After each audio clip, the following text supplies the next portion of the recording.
안녕하세요. 합격스킬입니다. 오늘은 교육학도 기출분석이 필요한지 알아보도록 하겠습니다. 결론부터 말씀드리면 교육학도 기출분석을 하면 좋다. 저는 이렇게 강하게 말씀드리고 싶은데요. 뭐야, 답정너야? 라고 하실 수 있겠지만 그렇게 답을 정해놨음에도 불구하고 얻을 수 있는 장점이 무려 4가지나 있기 때문에 저는 꼭 추천을 드리고 싶습니다. 첫 번째로 교육학 기출분석은 교육학 공부 시간을 줄여줄 수 있기 때문입니다. 전공 공부하기도 바쁜데 무슨 교육학 기출분석이야? 라고 할 수 있겠지만 그건 하나만 알고 둘은 모르기 때문입니다.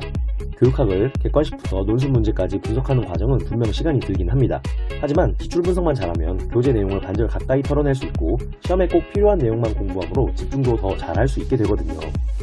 임용을 처음 준비하는 초보들은 흔히 이런 생각을 하게 되는데요. 히히, 이렇게 구석진 부분은 나만 알고 있겠지?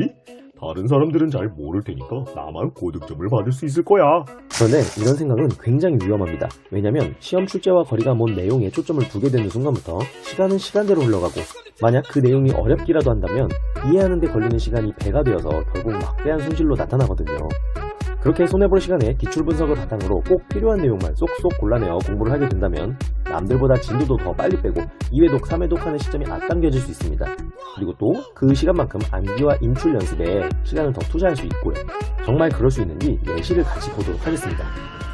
제가 준비한 이론은 교육과정 내용의 조직 원리인 수평적 조직 원리와 수직적 조직 원리인데요. 수평적 조직 원리에는 범위, 통합성, 그리고 균형성, 건전성, 다양성, 수직적 조직 원리에는 계속성, 계열성, 그리고 수직적 연계성이 들어가 있는 것을 알 수 있습니다.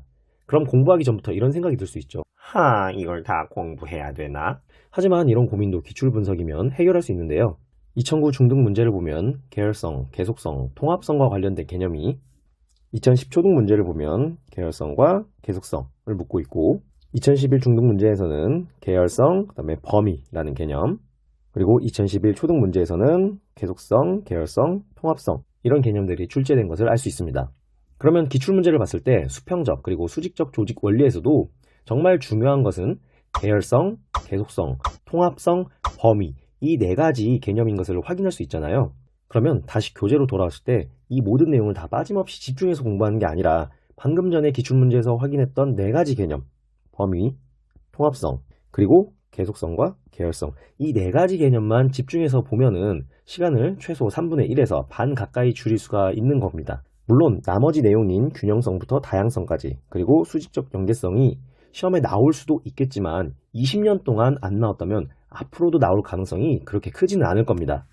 다음으로 기출 분석이 필요한 이유 두 번째, 바로 이해를 더 잘할 수 있기 때문입니다.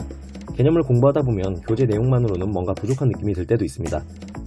예시가 조금 더 있었으면 좋겠다 이런 생각이 가끔 들 때도 있잖아요.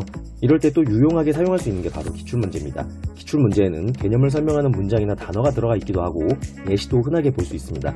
우리가 공부를 할 때 이해를 하지 못하는 가장 큰 이유는 배경 지식이 부족해서인데요.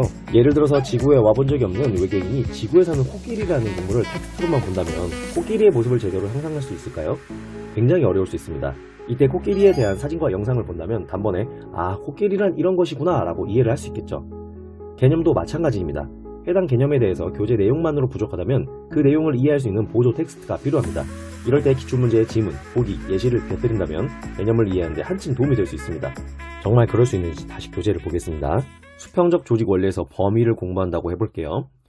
범위란 특정 시점에서 학생들이 배우게 될 내용의 폭과 깊이를 결정하는 것이다. 이 말 자체는 어렵지 않습니다. 그런데 여기 학교급, 학년, 교과의 스코프, 괄호치고 교과 이름과 할당된 시간 수라고 되어 있는데요.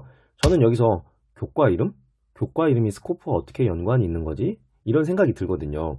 이렇게 뭔가 이해가 좀 안 될 때 기출문제를 보는 겁니다. 2011 중등 문제를 보면 이 교사가 중학교 3년 동안 배워야 할 교과목 수가 너무 많아 학생들의 학습 부담이 크다 라고 했고 여기에 대한 방안으로 범위 조정이 답이거든요. 그러면 교과목 수를 조정하는 게 범위구나 이렇게 이해할 수 있죠. 그리고 2022학년도 논술 문제에서도 보면 이번 학기에는 교과내 단원의 범위와 계열을 조정할 계획입니다 라는 말이 있습니다. 그렇다면 또 교과목 수를 조절하는 것뿐만 아니라 교과에 포함된 단원 조정까지도 범위에 해당될 수 있겠구나 라는 생각을 가질 수도 있는 겁니다. 그러면 다시 돌아와서 범위를 봤을 때 교과 이름과 할당된 시간 수를 조정한다는 것은 결국에는 교과목의 수를 조절하거나 단원의 분량을 조절하는 게 범위에 해당될 수 있겠구나 하고 더 깊게 이해를 할 수 있는 거죠. 그 다음으로 세 번째, 기출분석은 암기에도 유용합니다. 지금 교육학 시험과 전공 시험은 논술형 그리고 서술형 시험인 건 알고 계시죠? 그렇다면 개념을 공부하고 이해하는 것도 중요하지만 막판에 가서 내가 이해한 개념을 공인되고 타당한 그런 객관적인 용어로 써낼 수 있느냐가 정말 중요하거든요. 내가 아무리 이해를 잘하고 답을 알고 있다 하더라도 그것을 풀어내는 과정에서 나만 알아볼 수 있는 그런 단어들로 답안을 작성하게 된다면 평가하는 입장에서는 정답으로 인정해주기가 어려울 수 있습니다. 아 몰라 난 일단 썼으니까 답으로 인정해주세요 라고 우리는 생각할 수 있겠지만 평가자들은 모범 답안에 인정될 만한 단어와 문장 리스트를 갖고 평가하기 때문에 기준에 크게 어긋나면 정답으로 인정을 해주지 못하는 겁니다. 다행히도 교육학은 논술이기 때문에 칼제점보다는 물채점 쪽에 가깝지만 전공은 칼제점인 경우가 많죠.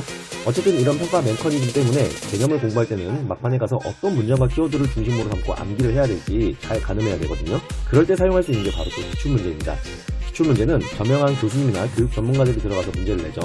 어떤 특정 교재만을 갖고 문제를 내는 것이 아니라 다양한 교재와 논문을 바탕으로 개념을 간결히 서술하면서 문제를 만들기 때문에 그 문제 안에 사용된 단어와 문장들은 굉장히 보편타당한 용어일 가능성이 높습니다. 이런 문장과 단어를 내 교재에 체크해놓고 나중에 그 문장과 단어를 바탕으로 서브노트를 만들거나 기존 서브노트를 보완한다면 불필요한 것을 외우느라 드는 시간도 줄이고 보편타당한 용어이기 때문에 암기와 답안 작성에서 안정성을 취할 수 있게 됩니다. 이것도 예시를 같이 보겠습니다. 계열성을 암기해야 한다고 가정을 해보겠습니다. 그러면 계열성에 대해서는 기억부터 디귿까지 이렇게 내용들이 있는데 이 내용 중에서 핵심적인 키워드가 될 만한 것은 어디일까? 라는 생각이 들 수도 있고 또 이걸 꼭 다 외워야 하나? 이런 생각이 들 수 있잖아요. 이럴 때 기출문제를 참고하면 좋습니다. 2011 초등 문제를 보면 계열성과 관련된 내용이 있는데 여기 보시면 4학년은 식물의 겉모습에 초점을 두고 있는데 5학년은 식물의 구조와 기능으로 심화되는 내용으로 조직되어 있네요. 이 부분에서 심화라는 단어가 눈에 띄죠. 2010 초등 문제에서도 김 교사의 발언을 보면 매 단어마다 같은 내용이 반복되어 제시되다 보니 학생들이 지루해하는 것 같아요. 학생들의 학습을 심화, 발전시켜야 하는데 말이죠. 에서 심화 그리고 발전이라는 단어가 또 눈에 띕니다.